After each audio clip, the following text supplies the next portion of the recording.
Jai Hind and welcome to the fifth lecture in the environmental series of 30 Day CAPF crash course. Mind is not the problem, the mindset it. देखिए intelligence इस exam में UPSC exam में या कहीं पे भी is never a problem. लगभग सभी लोगों का माइंड जो है सेम ही लेवल पे होता है. The difference lies in the mind set. अब अगर हम इस लेक्चर सीरीज से रिलेट करेंगे तो आपका ब्रेन जो है वो प्रॉब्लम नहीं है कि आप 30 डेज़ में इसको कवर कर सकते हैं कि नहीं, लेकिन अगर आपका माइंडसेट अगर उस टाइप का नहीं है तो that becomes a problematic. Similarly अगर आपका माइंडसेट है कि yes you can do it in 30 days, then आपको एक अलग से एनर्जी अंदर से फील होता है and that energy drives you to gain the success, achieve the success. So इसी थॉट के साथ हम आज स्टार्ट करते हैं नया लेक्चर.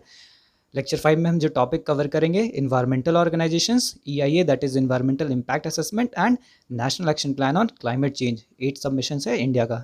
तो लेट अस प्रोसीड. जो पहला टॉपिक है वो इन्वायरमेंटल ऑर्गेनाइजेशन है. इसमें आपको पहला ऑर्गेनाइजेशन जो याद रखना है UNEP that is United Nations Environment Programme. कुछ पॉइंट्स आपको याद रखना है. It is a UN agency और it is a result of Stockholm conference. Stockholm conference को हम UN conference on human environment भी बोलते हैं. ये थर्ड लेक्चर में आपको मैंने बताया था कि आपको इसमें एक इंपॉर्टेंट पॉइंट याद रखना है एग्जाम व्यू पॉइंट से कि UNEP जो है वो ग्लोबल एनवायरनमेंट फैसिलिटी और मॉन्ट्रियल प्रोटोकॉल को इम्प्लीमेंट करने में हेल्प करता है. आप एक और इम्पॉर्टेंट पॉइंट याद रखेंगे, इंटरनेशनल साइनाइड मैनेजमेंट कोड. ये क्या बताता है? ये बेस्ट प्रैक्टिस बताता है केमिकल्स यूज़ का एट गोल्ड माइनिंग ऑपरेशंस. और ये जो है it has been developed under UNEP aegis. Next हम मूव करते हैं हमारा WMO that is world meteorological organization. देखिए आपको ये याद रखना है कि ये इंटर गवर्नमेंटल ऑर्गेनाइजेशन है. देखिए इंटर गवर्नमेंटल क्या होता है? कई सारे देश के गवर्नमेंट्स मिल करके आपस में जब ये ऑर्गेनाइजेशन बनता है तो उसको हम इंटर गवर्नमेंटल बोलते हैं. आपको याद रखना है कि 191 जो है ये मेंबर स्टेट्स हैं. WMO जो है वो एक फ्रेमवर्क प्रोवाइड करता है मीटरोलॉजी एंड ऑपरेशनल हाइड्रोलॉजी और उसके प्रैक्टिकल एप्लीकेशन के डेवलपमेंट में. नेक्स्ट हमारा है वर्ल्ड नेचर ऑर्गेनाइजेशन. वो देखिए इस वर्ल्ड नेचर ऑर्गेनाइजेशन में जो आपको याद रखना है, it was founded in 2010. Next हमारा है world wide fund for nature. देखिए आप पॉइंट्स पढ़ सकते हैं लेकिन जो एग्जाम व्यू पॉइंट्स है मैं उसी को कवर कर रहा हूँ. आप अगर इतना याद रखते हैं तो आपका एग्जाम में सफिशिएंट है, it will be covered. Organisations आप ध्यान रखेंगे, एक एक एक क्वेश्चन यहाँ से बनते हैं यूपीएससी में. नेक्स्ट हम मूव करते हैं world wide fund for nature. इसका फाउंडेशन 1961 में हुआ था.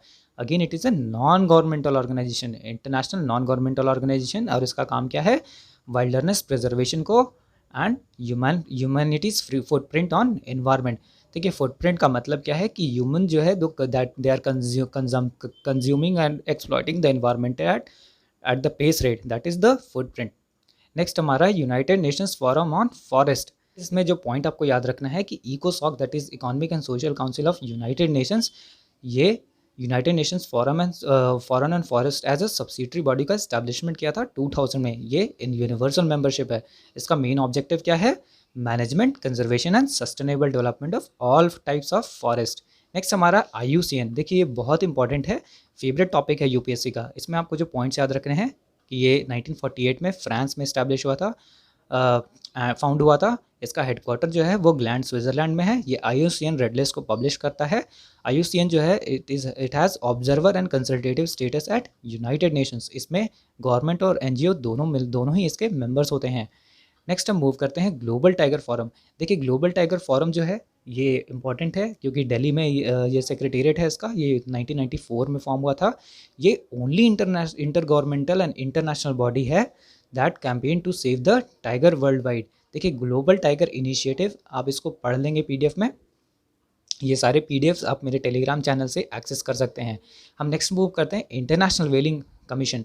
देखिए इसको मैं आपको 2 फैक्ट याद रखने हैं कि ये साइन हुआ था वॉशिंगटन 1946 में और जापान और रशिया जो है इसको अपोज करते हैं. नेक्स्ट हमारा coalition against wild life trafficking. देखिए इसमें आपको एक पॉइंट याद रखना है कि ये यूनिक इनिशिएटिव है, 2005 में स्टार्ट हुआ था और इसमें पब्लिक प्राइवेट कोलिशन होता है. ये किस लिए है?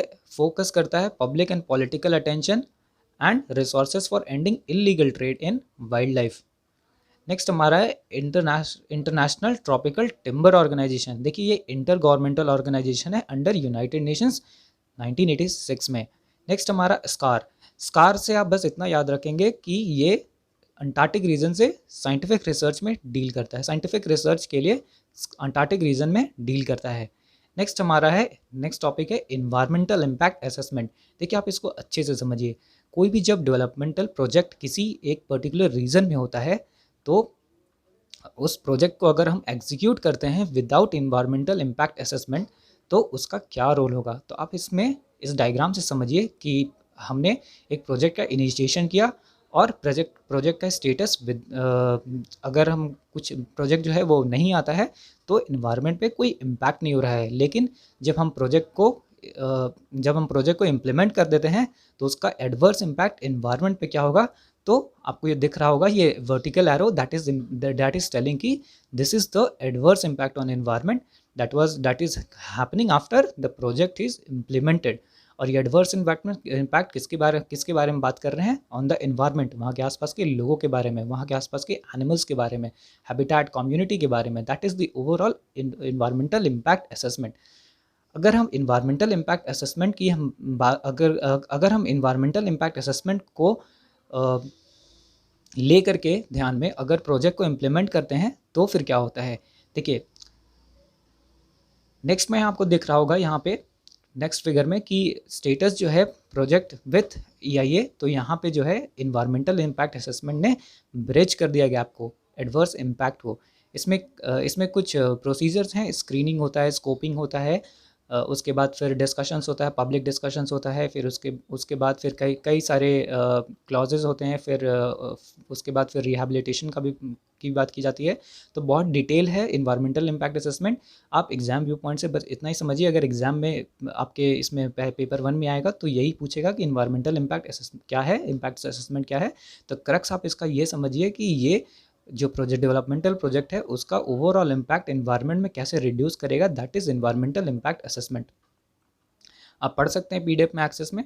हम नेक्स्ट मूव करते हैं, हमारा नेक्स्ट टॉपिक है national action plan on climate change. देखिए it is a remarkable plan and इसमें 8 सबमिशन है। एग्जाम व्यू पॉइंट से आपको जो 8 नाम है सबमिशंस का आपको वो ध्यान रखना है, और कुछ इंपॉर्टेंट पॉइंट जो हैं वो मैं आपको कवर कर दूंगा। तो national action plan for climate change में सबसे पहला है नेशनल सोलार मिशन। देखिए इसका टारगेट जो है 100 gigawatt from renewable resources of energy that is solar.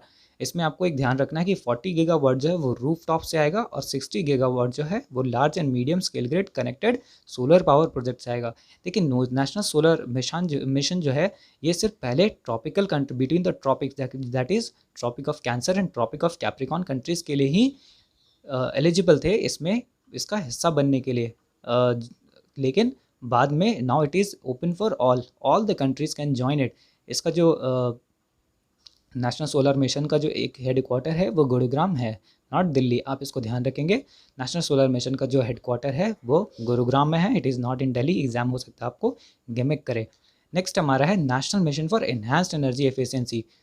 इसमें 4 इनिशिएटिव है, आप उसको पढ़ लेंगे। देखिए एग्जाम में आपसे ये पूछ सकता है कि which of the following is under the national action plan for climate change. तो आप नाम याद रखेंगे तो आपका ये एग्जाम क्वेश्चन टैकल हो जाएगा। और कुछ इंपॉर्टेंट पॉइंट है मैं आपको बता दे रहा हूँ। बाकी जब आप PDF एक्सेस करेंगे तो आप इसको थोड़ा सा पढ़ सकते हैं, अदरवाइज अगर आप नहीं भी पढ़ते हैं नाम याद रखते हैं that is sufficient for exam. Next हमारा है national mission on sustainable habitat. ये this is also part of national action plan on climate change. Next है नेशनल वाटर मिशन। नेक्स्ट है national mission for sustaining the Himalayan ecosystem. ये किस लिए बनाया गया है, ये health status of Himalayan ecosystem को एसेस करने के लिए बनाया गया है। नेक्स्ट है national mission for green India. देखिए ग्रीन इंडिया का टारगेट है कि फॉरेस्ट और ट्री कवर को इंक्रीज करना on 5 million hectare of forest and non forest land. ये इंपॉर्टेंट पॉइंट है, आप इसको ध्यान रखेंगे, ये एक सेपरेट क्वेश्चन भी आ सकता है UPSC में। नेक्स्ट है हमारा national mission on sustainable agriculture. इसमें 10 की डायमेंशंस हैं, जब आप PDF देखेंगे एक्सेस करेंगे तो आप उसको पढ़ लीजिएगा। नेक्स्ट हमारा national mission on strategic knowledge for climate change.